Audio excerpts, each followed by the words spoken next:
where's all the sex in your book? I get this from time to time, right? People will ask me, they'll say, you're a writer. I'm like, yeah.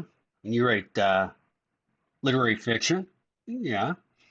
They said, well, and you're a gay writer. I'm like, yeah. Where's this going? I am. Uh, they said, well, shouldn't there be a lot more, sex in your book? Red shirts and skins loved it. It was great. It was awesome. But, I was just surprised it wasn't quite as much as what I thought would be uh, written by a gay man.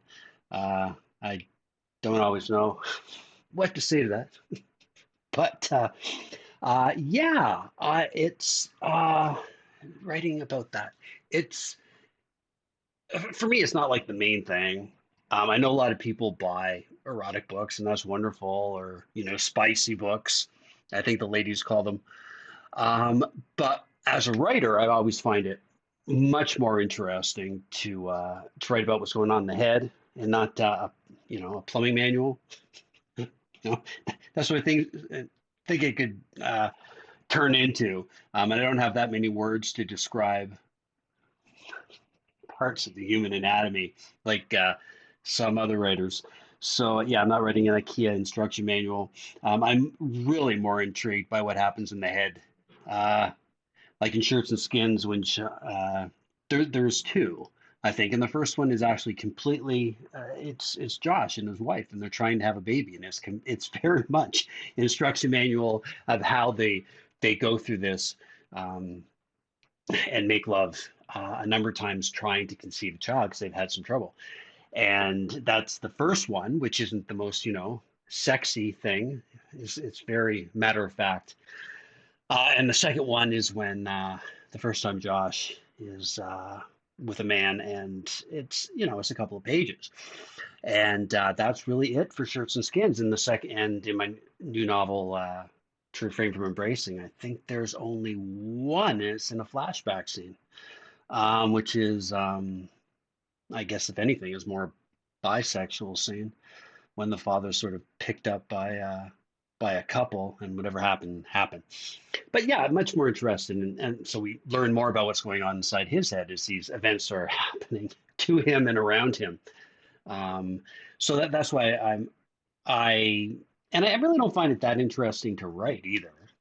So yeah, much more interested in characters, what's going on in people's heads, uh, than than other things. But that's and like people, like even like family members will read my book if the intrepid ones try will read my novels, and it's like, whew, I didn't know what to expect.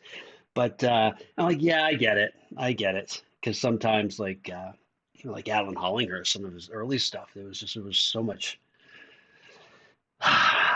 sex in it, which is great and fine, but it's really I'm much more in the character development and side of things. So that's why my novels really, it's more secondary. If it as like an actor doing nudity. Well, if it's important to the plot, if it's important to the plot, I will write about it, and I'll write about it as best I can. But you're going to get how it affects people emotionally, which I find much more interesting uh, to read about. Other gay novels, they'll give you 47 positions for each chapter. That is not me. Yeah, so family will read it and go, oh, that's not a dirty book at all. Everyone's saying you're writing dirty books. I know why, because I'm a writer who happens to be gay. Like I'm going to write dirty books. I don't. But yeah, so that's as far as that goes. Just one of the questions I get from readers, or one of the uh, statements I get about my novels, is about the sex. Actually, yeah, I think my first publisher asked me to put in a second scene. It's like, well, like, could you like amp it up a bit?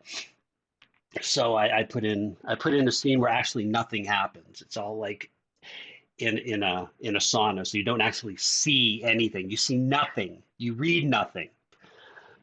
See how visual I am. Like you don't actually read anything. But because I guess it's just me being a brat. Like, okay, I'll give you something, but you're not gonna actually like know what's happening. So that was kind of fun to write. Yeah, try that, writers, for a test of or as an exercise, is write a sex scene where where you can't see anything, where you really can't see anything, where you just have to uh, intimate what is happening across a room or in the next hotel room or something like that.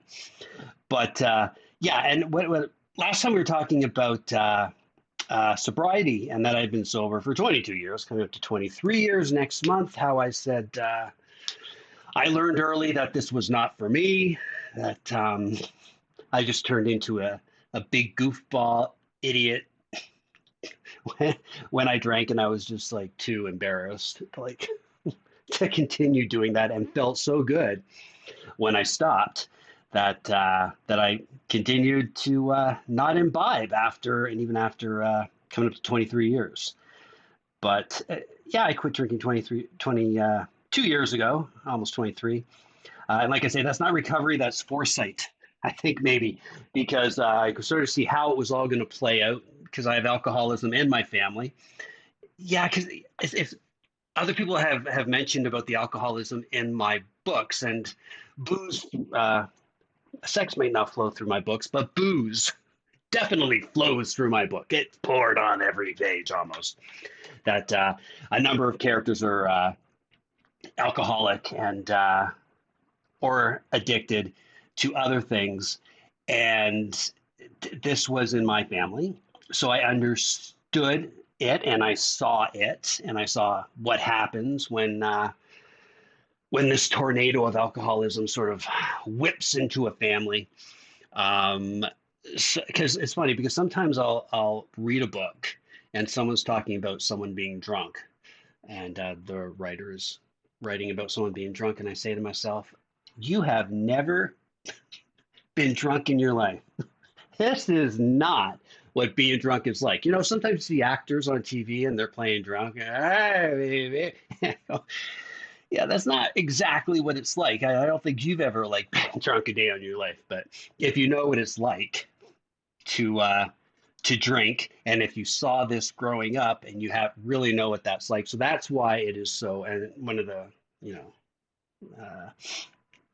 uh, reviewers often mention the realism in my books of alcoholism and disease and mental illness and all those fun things that I write about, and family dysfunction of growing up in a working class town. I didn't introduce myself, did I?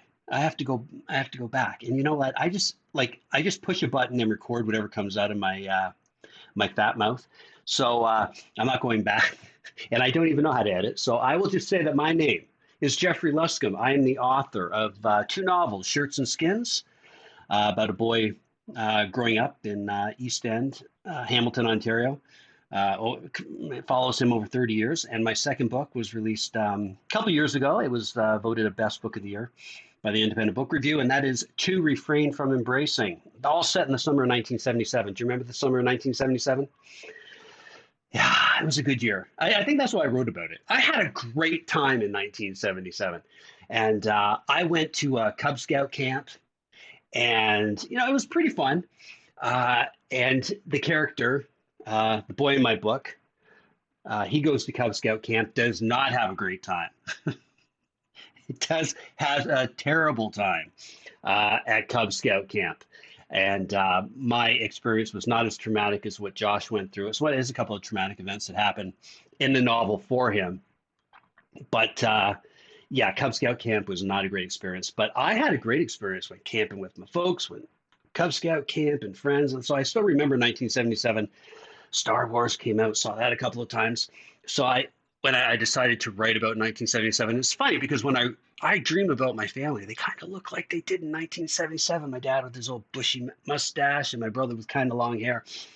And so that's kind of how I remember people. Maybe I was like, that's why I was drawn to write about 1977. Now, any Gen X kid who's old enough, because I know there's the later generation won't remember 77, but it was fun, man.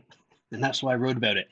But and it's like a dark comedy because, like I said, For Gen X, trauma is our humor is our trauma response, right? We use laughter for trauma response. We went through a lot of stuff, but we laugh at it. We're ironic, we're sarcastic, we're sardonic, and that's just how we get through things. Also, with booze, and we drank and we drank. We started drinking early. We did everything too early. I did another podcast on that. We did everything too early, and so yeah, I was drinking probably 11 or 12 when start passing around bottles and that sort of thing. Uh, and with my friends, and we had a great time, and a lot of it was a lot of fun. Being Gen X, I don't suggest anyone drink that early. It is a bad idea. We shouldn't have done it. We don't know, honestly, we should not have done it, but this is just a fact of growing up Gen X in those days. Of But now I saw like non-alcoholic drinks and sales in Ontario are up 88% since 2020, and like the young folk aren't drinking, which is kind of interesting to see that they're just saying no to the booze. And I think a lot of stuff is coming out now that it's really not the greatest thing for you, and they seem to be lowering uh, how the day like how much daily use is good for you, and they seem to be lowering that slowly. Because I know like a few years ago, there's a drink red wine. Red wine is great for you. You should be drinking number a day. Turns out maybe not so. So, yeah, and a lot of my friends who I grew up with are not drinking as much or are also sober. But until I got sober 22 years ago, I really never wrote anything that was worth reading. It was just sort of, but now, like, every memory is like 4K.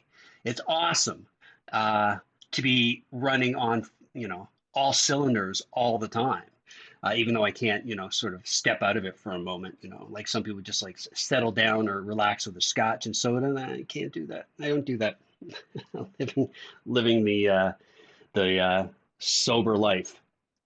So that's why I'm able to write, as critics say, so honestly and well about booze and drinking and alcoholism and that sort of thing in my novels, because if I didn't experience it myself, I certainly saw, and I'm saying this is all fiction, but I certainly saw these situations or variations of these situations growing up either in my family or neighbors or friends.